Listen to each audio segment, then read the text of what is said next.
안녕하세요, 3학년 여러분. 벌써 우리가 같이 수업을 진행한 지 네 번째 시간이죠. 이번 시간부터는 우리가 배웠던 비판적 사고와 문제 해결 그 내용을 바탕으로 수행평가 준비를 본격적으로 시작할 거예요. 지금 당장 수행평가를 하는 건 아니니까 너무 긴장하진 않으셔도 되고요. 나중에 여러분들이 등교를 했을 때 바로 수행평가를 진행할 수 있도록 그 준비를 지금부터 착실히 해놔야 한다는 거. 그 정도로 수업을 진행하도록 할게요. 우리가 지난 시간까지 배웠던 거 한번 다시 떠올려 볼까요? 바로 비판적 읽기에 필요한 평가 요소 세 가지에다가 요즘 우리가 생각해 봐야 할 추가 평가 요소까지 살펴봤었죠? 그래서 신뢰성, 타당성, 공정성, 그 다음에 정치적 올바름, PC나 성, 인지 감수성, 그리고 문화 존중까지 이렇게 우리가 매체를 접하고 매체를 감상하고 매체를 이해할 때 신경 써야 될 그러한 부분들이 꽤 많았던 것 같아요. 요즘 같은 다매체 시대, 멀티미디어 시대에서는 여러분들이 이렇게 매체를 비판적으로 판단할 수 있는 그런 능력을 꼭 키워놔야 여러분들 호갱, 호구, 흑우가 되지 않는다는 거 여러분들 잘 알고 있겠죠? 그럼 우리가 배웠던 내용을 되새기면서 영상 하나를 보고 시작해 볼 텐데요. 이 영상은 과거 우리나라 대중가요, 인기 있었던 대중가요 중에서 이 방송 금지 처분을 받은 그러한 노래들에 대한 내용을 담고 있어요. 자, 그런데 방송 금지 받았다는 거, 그 자체가 중요하기보다는 왜 방송 금지 처분을 받았는지 그 점에 우리가 한번 초점을 둬서 영상을 보도록 하겠습니다. 자, 준비되셨나요? 그럼 같이 보겠습니다. 거짓말이야 거짓말이야 거짓말이야 거짓말이야 사랑도 거짓말 웃음도 거짓말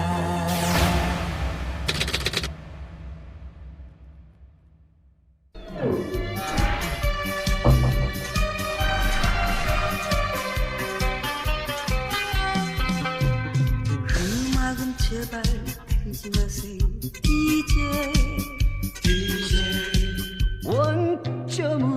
원점으로 돌아가는 영시처럼 사랑아 안녕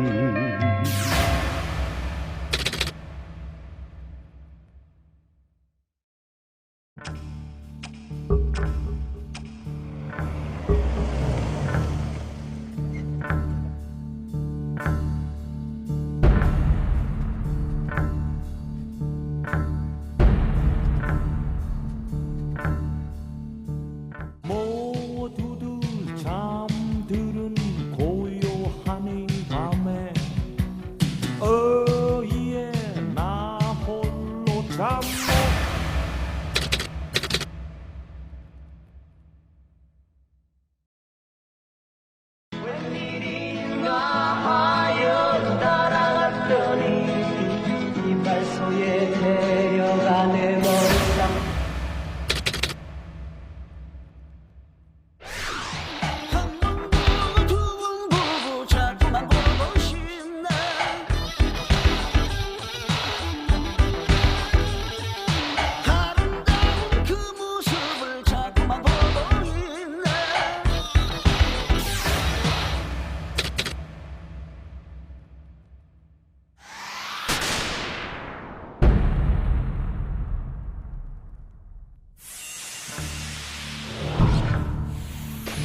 이쯤에서 여러분들에게 설명이 더 필요할 것 같아요. 자, 여기 나와 있는 내용은 과거 박정희 전 대통령 시절, 그러니까 우리나라가 치안 유지와 분단 현실이라고 하는 이 특수성, 이런 것들을 명목으로 국민들을 굉장히 통제하던 시절이었어요. 그래서 민주주의 국가임에도 불구하고 국민들이 주인이 되지 못하고 억압 속에서 살아야 했던 그런 시대였는데요. 이때 예술가들도 굉장히 많은 통제와 억압 속에서 창작 활동을 했어야 돼요. 여기 보면 지금도 대중들이 사랑하는 그러한 노래들, 여러분들한테도 좀 익숙한 그러한 노래들이 많은데, 이러한 노래들은 온갖 명목으로 방송 금지를 당했던 거죠. 그러다가 지금 화면에 나오는 서태지와 아이들, 아마 여러분들 서태지와 아이들이라고 하면 좀 낯설 텐데, 여러분들 서태지가 누군지 알고 있나요? 이 서태지가 지금의 YG 엔터테인먼트 대표죠? 양현석, 그 다음에 이준호와 함께 만들었던 그룹이 바로 서태지와 아이들이에요. 지금으로 비유하자면 웬만한 아이돌 그 이상의 인기를 누렸고, 단순한 인기가 아니라 대한민국의 문화를 들었다 놨다 했던 그런 존재였거든요. 그런데 이 서태지와 아이들이 1995년에 발매한 앨범에 시대유감이란 노래가 있었는데, 이 노래는 이 제목에서도 알 수 있듯이 당시 시대를 비판하는 그런 내용이었어요. 그러다 보니까 이때까지도 이렇게 사전심의 제도를 통해서 이 창작자들의 이 자유를 억압하던 그런 구시대적인 시스템이 이런 가사로는 노래를 발매할 수 없다 해서 제동을 걸었던 거죠. 그런데 여러분들, 서태지와 아이들은 그 당시 최고 인기였고, 서태지는 그 본인이 이런 제도권, 그러니까 평범함과는 거리가 먼 사람이었거든요. 그러다 보니까 어떻게 했느냐, 아예 가사를 삭제하고, 요즘 말로 얘기하면 MR이죠? MR, 인스트루멘털. 그냥 멜로디만, 그냥 반주만 넣어서 앨범을 발매해요. 그러니까 이 사태를 국민 모두가 관심을 갖게 된 것이고, 언제까지 창작자들의 이런 자유를 억압할 것이냐 해서 드디어 1996년 사전심의제도가 폐지되고, 지금 여러분들이 접할 수 있는 청소년 유해 매체물 판정 제도가 도입된 거죠. 그래서 더 이상 가사가 저속하다고 해서, 가사가 불량하다고 해서 이 세상에 빛을 보지 못하는 그런 일은 없어졌죠. 다만 청소년들이 접하기에는 문제가 있다 해서 19세 딱지, 이런 19금 딱지가 붙은 상태로 접할 수 있게 된 거죠. 자, 이와 관련해서 인터넷 블로그에서 관련 내용을 한번 찾아볼 수 있었는데요. 여기에 보면 청소년 유해 매체물 판정 제도가 도입돼서 유해 매체물로, 청소년 유해 매체물로 지정된 그런 노래들이 나오고 있는데, 여기에 보면 여러분들이 알만한 노래들도 꽤 있어요. 아무래도 청소년들에게 금지되어 있는 술이나 담배, 이런 내용이 나오면 그 문맥과는 상관없이 청소년 유해 매체물로 지정이 된 건데, 어떤가요? 여러분들은 이런 기준, 이런 판정 납득할 수 있나요? 자, 여기 보면 우리가 공부하고자 하는 그 주제를 잘 드러내주고 있는 그런 문장이 나와요. 우리 모두가 끄덕일 수 있는 기준을 제시해 주었으면 좋겠다. 자, 어떤가요? 잘 보셨나요? 영상을 보기 전에 얘기해 드린 것처럼 우리나라의 대중가요들 중에서 방송금지 처분을 받았던 그런 노래들이 나오고 있었는데, 중요한 건 왜 방송금지 처분을 받았었느냐 하는 부분이었죠. 자, 그 부분을 우리가 배웠던 평가 기준, 신뢰성, 공정성, 타당성, 그 다음에 그 밖의 기준을 통해서 한번 살펴볼까요? 조금 전에 우리가 본 영상에서 대중들이 사랑하고 좋아한 노래들이 여러 가지 이유로 방송 금지 처분을 받았었는데요. 대표적인 이유로 불신감을 조장한다, 가사가 저속하다, 퇴폐적이다, 또 반항적이다, 심지어는 가사 자체와는 상관없는 창법 수준 미달이다, 대통령이 일본에 가니까 독도, 민감한 독도 관련 노래는 방송 금지, 이런 식의 그런 이유와 명분이 제시가 되고 있었는데, 이걸 우리가 한번 이 비판적 이의 평가 기준으로 살펴보도록 하죠. 먼저 신뢰성의 차원에서 한번 볼까요? 조금 전에 봤듯이 이러한 금지 조치는 사전심의위원회에서, 그렇죠? 그 다음에 사후심의위원회, 이렇게 사전과 사후 2차에 걸쳐서 이루어졌다고 되어 있는데, 사실 이런 기관은 국가 공인기관이니까 신뢰성이 높아야 정상일 텐데, 어떤가요? 지금 이 금지 처분을 보면은 과연 이 기관들의 신뢰성이 여러분들 높다고 할 수 있을까요? 그런데 사실 이거는 신뢰성의 문제라기보다는 타당성의 문제가 더 크다고 할 수 있습니다. 바로 과정, 절차의 문제라는 건데, 방금 살펴본 그런 노래, 그 노래 가사들이 방송 금지를 받을 만한 그런 근거나 어떤 자료가 이치에 맞고 논리적인가 라고 봤을 때 어떤가요, 여러분들? 전혀 타당성이 없다고 할 수 있겠죠? 이게 박정희 전 대통령 시대의 그런 독재 정권 때 국민들을 억압하고 통제하던 그런 시대니까 가능한 거지, 지금 시대 같으면 와. 세 번째로 공정성. 내용이나 주장, 판단이 공평하고 정의로운가?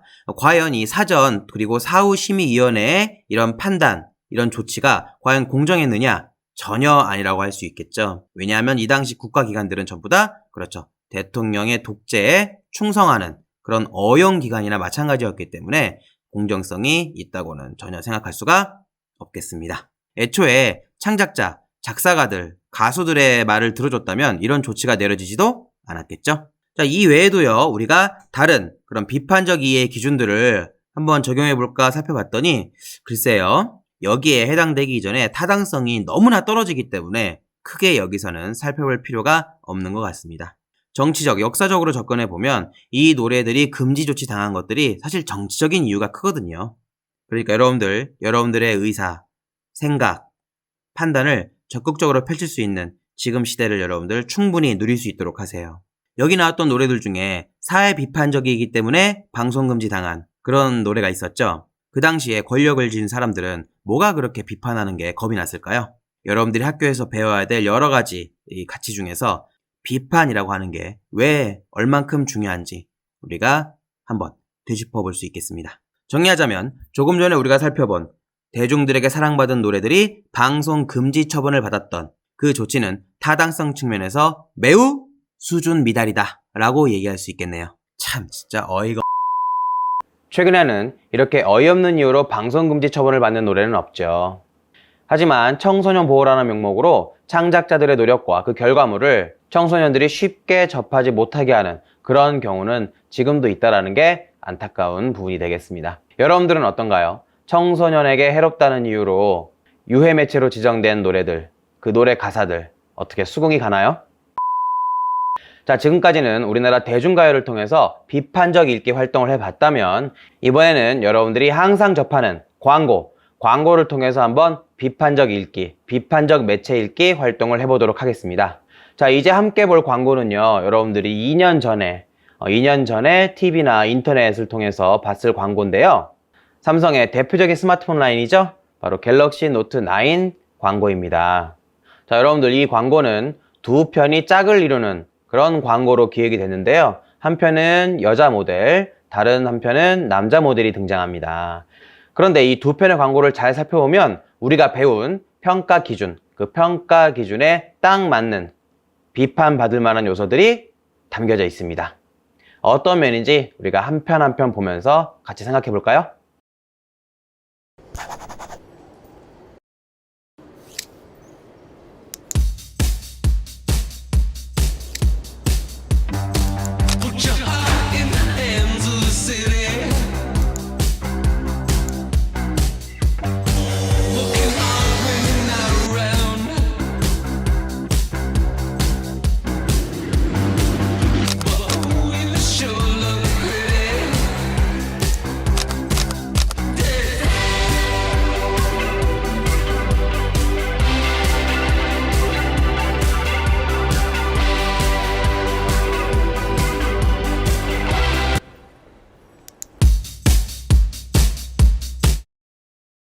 자, 여러분들 광고 잘 보셨나요? 이번에는 이 광고와 짝을 이루는 다른 광고를 보도록 하겠습니다. 이렇게 두 편을 비교해서 보다 보면 여러분들 뭔가 느낌이 올 것 같은데요?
자, 여러분들 이렇게 짝을 이루는 광고 두 편을 다 봤는데요. 어떤가요?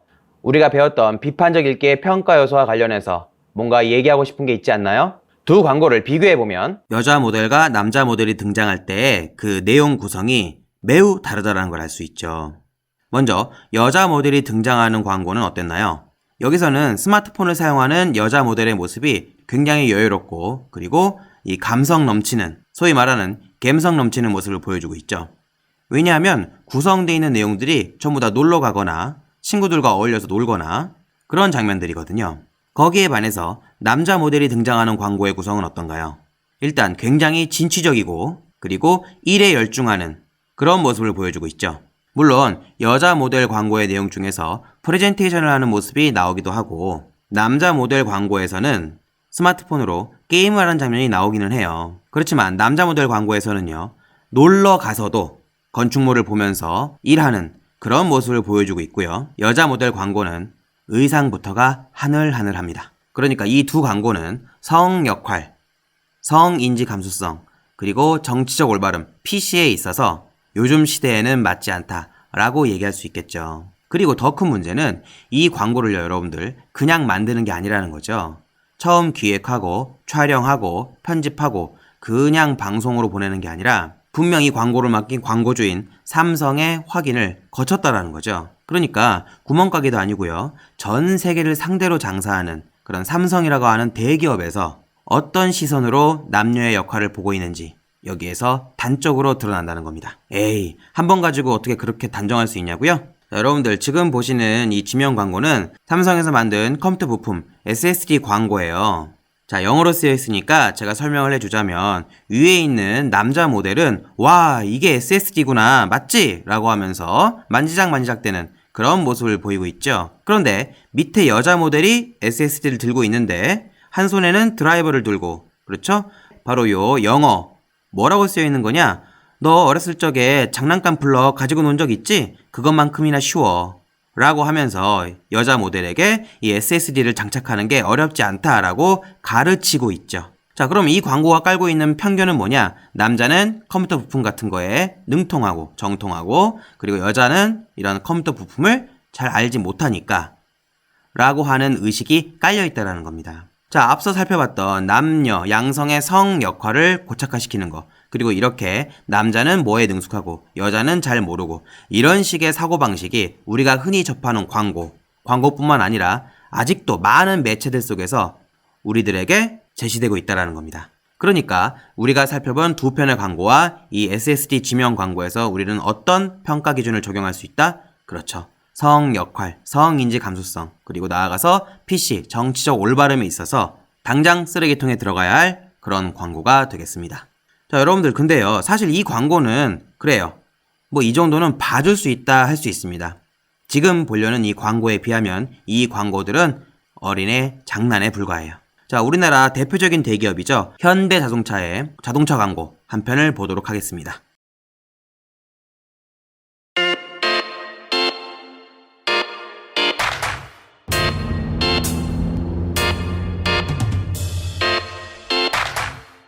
감각적이지만 운전 감각은 서툰 나 같은 사람들을 위해 앞서가는 스타일에 뒤가 든든한 기술만 골라 레이디 케어. 이것이 앞으로의 소나타를 만나는 새로운 방식. 포스트 소나타의 시작. 소나타 뉴 라이즈. 여러분들 인터넷상에서 운전 못하는 여자들, 그러니까 여자는 운전을 잘 못한다 라고 해서 뭐라고 비하하는지 알고 있나요? 보통 김여사라고 많이 비하하죠. 그런데 남자들도 큰 사고 엄청 많이 치거든요. 저는 물론 무사고입니다. 그러니까 여러분들 짧은 광고라고 해서 그냥 넘기면 안 되겠습니다. 우리가 비판적인 시선으로 왜 이 광고가 문제가 있는지를 잘 따져봐야 되겠습니다. 아니, 세상의 반이 여잔데 자존심 상하잖아? 자, 여기까지 해서 우리가 여러 매체를 통해서 우리가 배웠던 비판적 읽기를 적용하고 생각해보고 판단해보는 그런 활동을 해보았습니다. 자, 이제 다음 시간에 우리가 어떤 활동을 할지 여러분들 짐작되지 않나요? 다음 시간에는 여러분들이 직접 여러분들이 평소 보고 즐기는 그런 매체들, 미디어들 중에서 과연 우리가 배운 평가 기준을, 우리가 배웠던 비판적 읽기의 평가 기준을 적용할 수 있는 부분이 있는지 그런 것들을 한번 찾아보는 시간을 갖도록 하겠습니다. 아직 수행평가 채점을 하는 건 아니니까 너무 긴장을 하지 마시고요. 여러분들 다음 시간에 만나요.